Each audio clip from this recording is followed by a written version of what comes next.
It has been a little over 6 months since I met with a psychologist who assessed me and confirmed my suspicions that I am on the spectrum.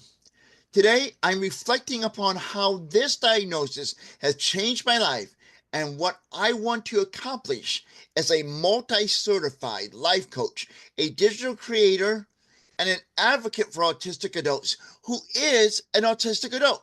So let's get started.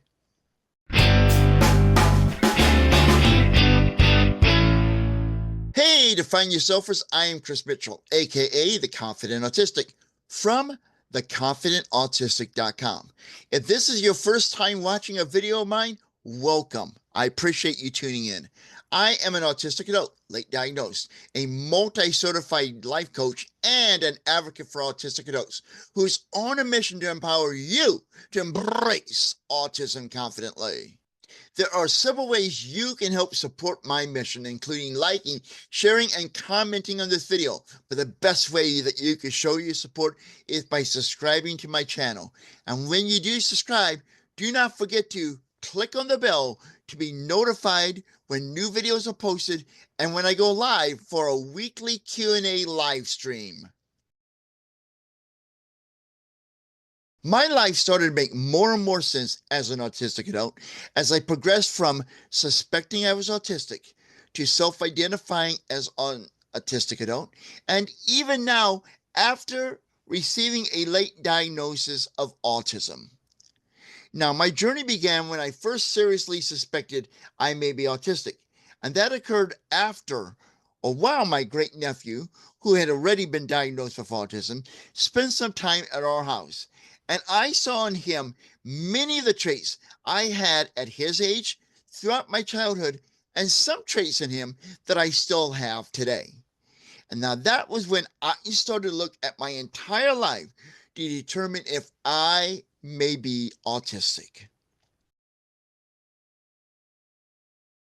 Since I was a young age, I've always talked to myself.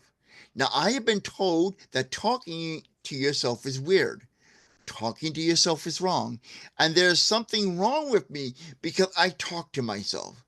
But it turns out that talking to yourself is not too uncommon in the autistic community, as it is one way that we stem and we may process and analyze things that are going on in our life.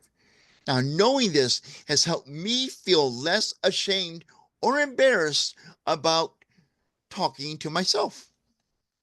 Another thing I've done all through my life has been to avoid eye contact. I convinced myself I was avoiding eye contact because I'm also legally blind. And that made eye contact less important to me instead of recognizing, admitting, and accepting the real reason that eye contact makes me uncomfortable, which is a trait of autism for many autistic people. I'd also known that all of my life that I was uncomfortable with small talk. I did not like it, and I certainly did not and still do not do it well. I recall in junior high that when people asked me how I was doing, I would respond in a monotone voice, fine, and move on. Now, a school counselor told me several times that I needed to change my response. And since those days, I have changed my response to something like, I'm doing good. How are you doing today? Now, this is known as masking. And it turned out that the way that I was responding when unmasked, as just saying fine in a monotone voice, is an autistic trait. I also discovered that all the struggles I've had in my life, especially in school from preschool through to colleges, which often led to daily visits to the principal's office and 4 expulsions, may have been caused by ODD. ODD is oppositional defiance disorder, which is not uncommon in autistics. In fact, my great nephew was recently diagnosed with that. I've always had trouble all of my life, and it's getting worse as I age, falling asleep at night and staying asleep. Although there may be other factors causing this problem to worsen as I age, sleep problems are not uncommon for autistics. I also prefer to be alone than being around others. And that is another not uncommon trait for autistics. Now that I knew this fact about myself, I feel less guilty about spending or wanting to spend a large amount of time alone, engaging in self care and enjoying self reflection, which could include analyzing the world. Like, why do people respond this way? Why did this happen this way? How did I feel about this event? And I also like to spend some time scripting, planning out future conversations I'm going to have with other people. Scripting is another thing that we autistics are known for doing. Now, in my life, I did not and I do not like to share much about myself with others, and I avoid conflict whenever possible. I have learned this from fawning, which is people pleasing. This was not news for me, knowing that I'm a people pleaser and avoiding conflict. And I don't like sharing things because I did not want people to think I was weird and judge me. It was a self conscious thing. But I did not, this was not news to me that I'm a people pleaser and I avoid conflict. But when I discovered that other autistics also fawn and avoid conflicts, help me accept that those traits are a part of who I am instead of a personal flaw in my character. I have learned why I must have routines and predictability. It turns out that routines and predictability are very important to many autistics. I know that when my routine is disrupted, even slightly, I often have outbursts, sometimes shutdowns, occasionally meltdowns, and almost always I am rude to others around me, especially when my routine has been disrupted or what I predicted or expected to happen does not occur. Now, speaking of rudeness, more than once in my life, I have been asked if I was British. At first, I did not understand this question, as I do not have a British accent. Then I discovered people asked me if I was British because the British are blunt. And they were asking me this because I am blunt, which is often considered rude in our American society.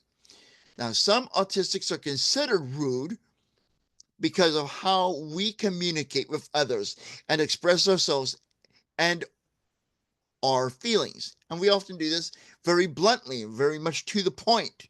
We don't see a lot of reason for a lot of verbal clutter. So that's one of our traits for many of us on the spectrum. We are blunt, which is considered rude, which is, like I said, going for a circle here, is a trait of autism. For all of my life, I've been attracted to buses. School buses, city buses, tour buses, anything that is a bus has always caught my eye. I have a growing collection of buses. Although trains are more stereotypical for autistics, buses are also a special interest for many of us on the spectrum. For years, I thought it was weird for a grown man to collect toy buses and display them in his home. But knowing what I know now, that my collection of toy buses is one of my special interests, I am proud of my collection, as well as my collection of stuffed animals that provide me with comfort. All through my life, I have avoided physical contact, worn a ball cap to keep light out of my eyes, and worn headphones to block out the noise around me when I'm in public. I discovered I do these things because I am uncomfortable with physical contact, bright lights, and noise, as they can cause me sensory overload. And I've learned that sensory overload concerns is not uncommon in the autism community. I've always been hard on myself because friendships have always been complicated for me. Throughout my life, I've had few friendships, and most of them ended because of my behavior. Knowing that many autistics struggle with friendships has helped me understand that although I accept responsibility for my actions that cause friendships to crash and burn, that autism and or ODD, which we talked about earlier, may have contributed to the loss of friendships in my life. all of this self-discovery and learning about autism, today I understand myself better and I'm more forgiving of my autistic traits and characteristics. As a person whose suspicion of autism has been confirmed, I am now very comfortable with stimming, wearing noise canceling headphones, and autism pride shirts in public without caring about how others may be judging me. Knowing I'm on the spectrum, I know it is okay to unmask, and I also know how harmful masking can be. Although I am far from being fully unmasked, and I may never reach that point in my life, I know that when I unmask and others do not accept it, it is not my problem, it is theirs. These days, I am comfortable requesting reasonable accommodations because I understand that I need it and why I need them, and that I'm not asking for these reasonable accommodations to be difficult. I'm also more patient with myself and allow myself to avoid certain situations without feeling guilty about my choice. And the situations I try to avoid are those that I know have a high risk of causing me sensory overload or that would make me very uncomfortable, because I do feel very uncomfortable in large crowds and mingling and networking events in public. It's very overwhelming to me. My autism diagnosis has confirmed that I do not need to compete with neurotypicals because I am neurodivergent me. During the past 6 months and the 6 months before I was diagnosed, I have discovered that there is a very supportive neurodivergent community who is there for all of us. Discovering so many communities for neurodivergent or autistics, books about autism, YouTube channels for autistics, and my creation of my own YouTube channel for the adult autism community has helped me know I'm not alone in my unique experiences as an autistic adult, because the interaction I see between others and that I have with others in our community has validated my life experiences. Although there have been many changes for the better the first 6 months since my diagnosis, I still have work to do on myself as an autistic adult. And that includes, I would like to become or decrease the amount of fawning I do, including I would like to be able to say no when I need to. I know at times I say yes to be a people pleaser, and I often regret that. And then I will fulfill that yes begrudgingly and be grouchy, and that does not help anything. I also like to stop avoiding confrontations. Now, that is one way that I do fawn. And I avoid confrontations, I think, because of some childhood trauma I've had from my father. And, it's just common from our community to avoid those. But sometimes you have to get into confrontations. And I want to stop running from them and embrace confrontations so I can stand up for what I believe in and to grow my business and to grow as an adult who is on the spectrum. I also want to work on better understanding my feelings and emotions and sharing my feelings and emotions with myself and others. I do struggle a lot with my emotions and understanding them and my feelings. There are times I will be sitting and crying for no apparent reason. Well, there's a reason I cannot identify what it is. And I really want to work towards understanding that better and why I'm having those kind of emotions and why I'm having those tearful moments and be able to communicate that with others instead of just holding it within myself when I do understand what they are.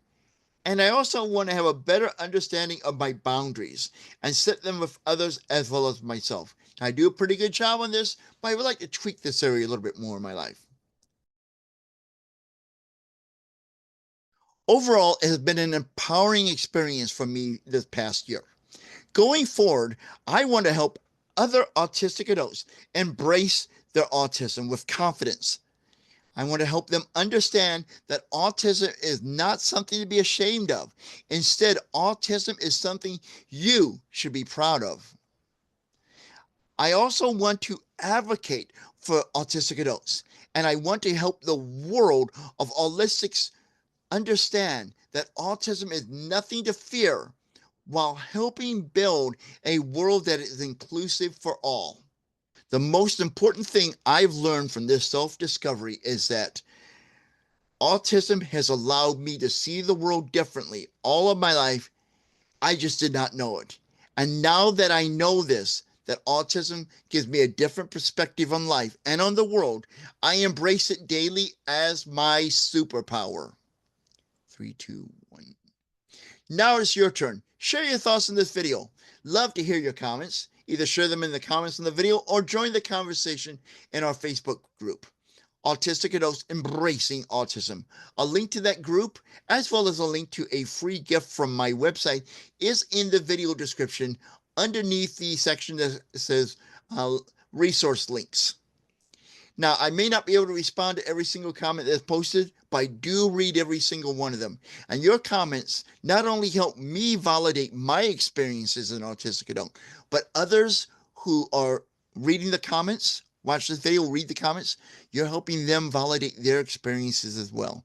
Since there's not a lot of resources out there, or they're hard to find resources for autistic adults, we need to help each other. So please share your comments to the video. I truly appreciate them. So this is the Confident Autistic, reminding you that now is the time for you to start embracing autism confidently. Join me live Thursday nights for the Confident Autistic Live, where I answer your questions, we discuss this week's videos, offer support, and more. The fun starts Thursday at 7 p.m. Central Time in the US of A. Be sure to click the bell when you subscribe to the channel to be notified when the party begins.